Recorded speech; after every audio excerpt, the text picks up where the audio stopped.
না মমতা মুখ্যমন্ত্রী থাকবে না এই সময় 2026 আজকে 11 জুন লিখে রাখুন মমতা প্রাক্তন মুখ্যমন্ত্রী হবে রাজীব কুমারকে থাকতে হবে আজকের দিন সময় আমি নোট করে নিয়ে ভবানী ভবন ছাড়ছি পুলিশের ছেলেরা মার খাচ্ছে মহিলারা মার খাচ্ছে 12টা গাড়ি ভেঙেছে আমি কলকাতা হাইকোর্টে ছুটির দিনে গিয়ে অর্ডার আছে তুমি ফেল করলে প্যারামিলিটারি চাও হিন্দুদের বাঁচানোর জন্য আর কমন পুলিশ বোলপুরের আইসির যেমন বউ আর মা তুলেছে ছুতে পারেনি ঠিকই এই পুলিশদের অবস্থা তাই বাড়িতে যান ঝাঁটা খাবেন আজ রাতেই ঝাঁটা খাবেন উত্তাল হবে বিধান পালাতে তোমাকে দেব না মমতা মুখ্যমন্ত্রী থাকবে না এই সময় 2026 আজকে 11 জুন লিখে রাখুন মমতা প্রাক্তন মুখ্যমন্ত্রী হবে রাজীব কুমারকে থাকতে হবে আজকের দিন সময় আমি নোট করে নিয়ে ভবানী ভবন ছাড়ছি পুলিশের ছেলেরা মার খাচ্ছে মহিলারা মার খাচ্ছে 12টা গাড়ি ভেঙেছে আমি কলকাতা হাইকোর্টে ছুটির দিনে গিয়ে অর্ডার আছে তুমি ফেল করলে প্যারামিলিটারি চাও হিন্দুদের বাঁচানোর জন্য আর কমন পুলিশ বোলপুরের আইসির যেমন বউ আর মা তুলেছে ছুতে পারেনি ঠিকই এই পুলিশদের অবস্থা তাই বাড়িতে যান ঝাঁটা খাবেন আজ রাতেই ঝাঁটা খাবেন উত্তাল হবে বিধানসভা উত্তাল হবে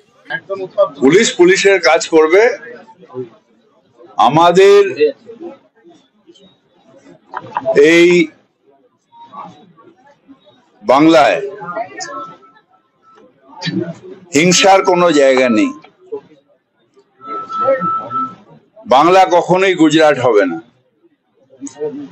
এখানে আমরা শান্তিপূর্ণভাবে ছিলাম আছি থাকবো সর্বধর্ম সমন্বয় নিয়ে থাকবো আমরা সবাই আনন্দের সাথে থাকবো যদি কিছু ক্রিমিনাল তারা ভিন্ন করার চেষ্টা করে আইন কঠোরভাবে তার প্রতিরোধ করবে তার আইনের রক্ষক যখন যায় ক্রিমিনাল যদি কোথাও অত্যাচার করে আইন অনুযায়ী তার শাস্তি হবে তার ব্যবস্থা হবে তাকে অ্যারেস্ট হবে তাকে কড়াতে কড়া শাস্তি হবে অন ডিউটি কেউ থাকলে তার উপর আক্রমণ হলে আইনের প্রভিশনে যে শাস্তি হবে সেই শাস্তি হবে কাউকে ছাড়া যাবে না no one is above law